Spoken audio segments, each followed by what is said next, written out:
This will be a companion video to my previous video, which was how I remove a tenon from a bowl. Only this time we're going to be removing a recess.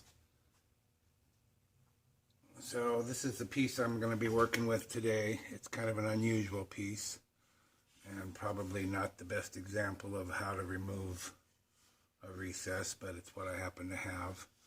So we want to remove this recessed area right here. We want to just smooth this down to make it more or less flat in this area. What I like to do is remove any trace of how I held the piece. I think that's kind of a professional move. I don't know if you think it is or not. But I like it when people turn it over and say, well, how did you hold this? And it's just part of the magic of wood turning. So it's done very similar to how to remove a tenon. I'm going to use the same block that I use. Fits nicely inside the bowl area of this piece. I'm going to use the same non-slip material that I used. Just provides a little friction. Probably really isn't even necessary, but I'm going to use it. What differs on this one is the method of holding, because of course we don't want to have a point here in the middle from our tailstock, and I don't have a reference point, but it doesn't matter in this case. What we're going to use is what Captain Eddie, you've probably heard Captain Eddie, seen some of his videos. He's a classic on YouTube. We're going to use a soft touch, and this one I actually made for a different live center that I had. This isn't it, but it was similar to this, and it actually fit on this cone area, and it came all the way up here to provide a flat reference spot, and just was turned by friction, and it worked very well for that. I have a new live center now, so it's done just a little bit differently.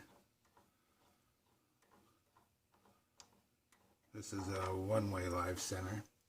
A lot of folks have those, a lot of folks don't. I'm glad I do finally. Went a long time without it. So what I did is I just drilled this hole out to the proper size. Got I think it's a 3/4 by 16 if I remember. 3/4 by 10 maybe. 3/4 by 10 thread for this one way. And it just tapped. And I tapped out the hole. Filled the hole with super glue, let it get hard on those threads, ran it back and forth a few times, and put more super glue in there, and it holds very well. It doesn't actually have to hold all that tight.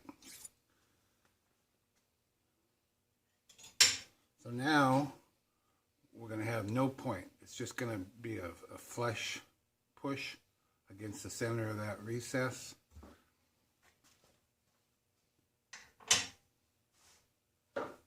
So we'll take our piece, hold up our anti-slip cloth, put the piece over it here,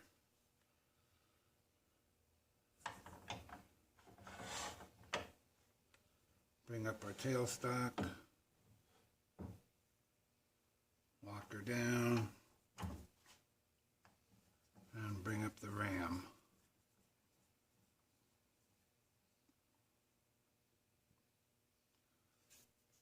I'm just applying gentle pressure there so that I can kind of rock this into place, make sure that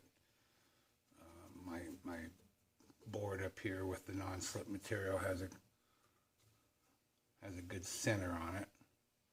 Feels about right. Get a little more pressure on there. This piece is out of balance, so this larger end is going to always go to the bottom. Doesn't really matter. We're not going to turn all that fast. There's not going to be a lot of vibration. Check once again to make sure it feels like it's in the middle. It does. A little bit more tension. Lock her down. Bring up the tool rest.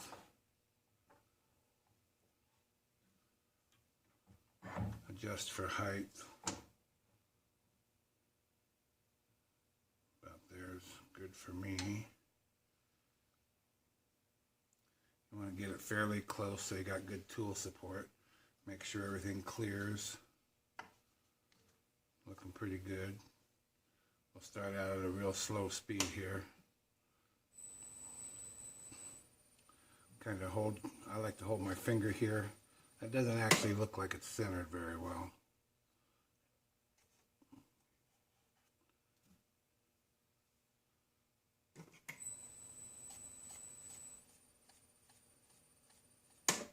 That is not centered very well, so we'll try it again.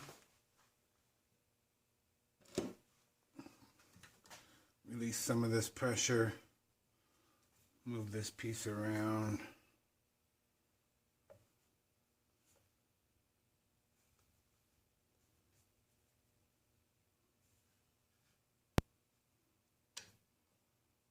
Try it again. Just gentle pressure there.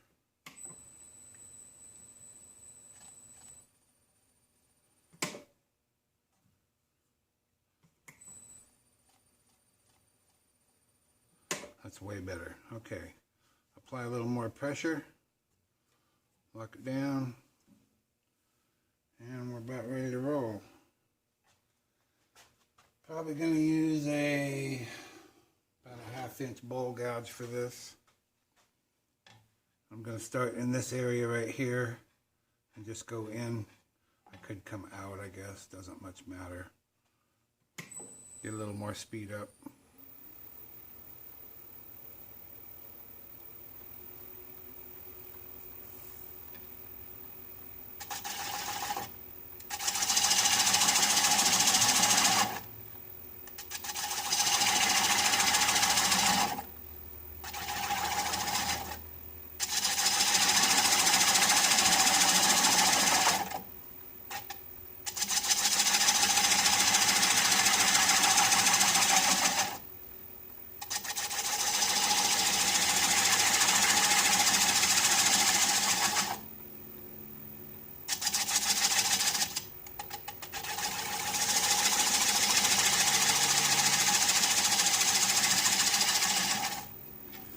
Now the shape you use here is just really a matter of taste. It's just part of being a wood turner. What do you want to come up with? I've got just a little bit of a lip right there, not much. I just want to take that off. I just don't want there to be any evidence of how I held this.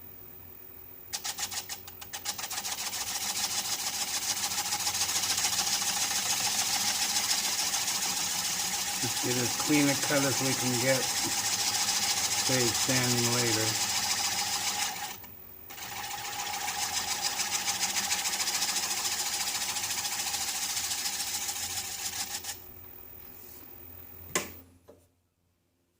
I think we've got it.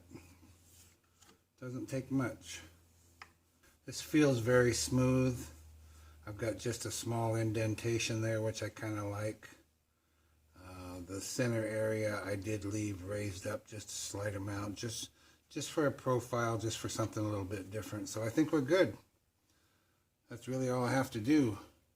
And then I'll just sand this out right where it is. I'll remove the tool rest.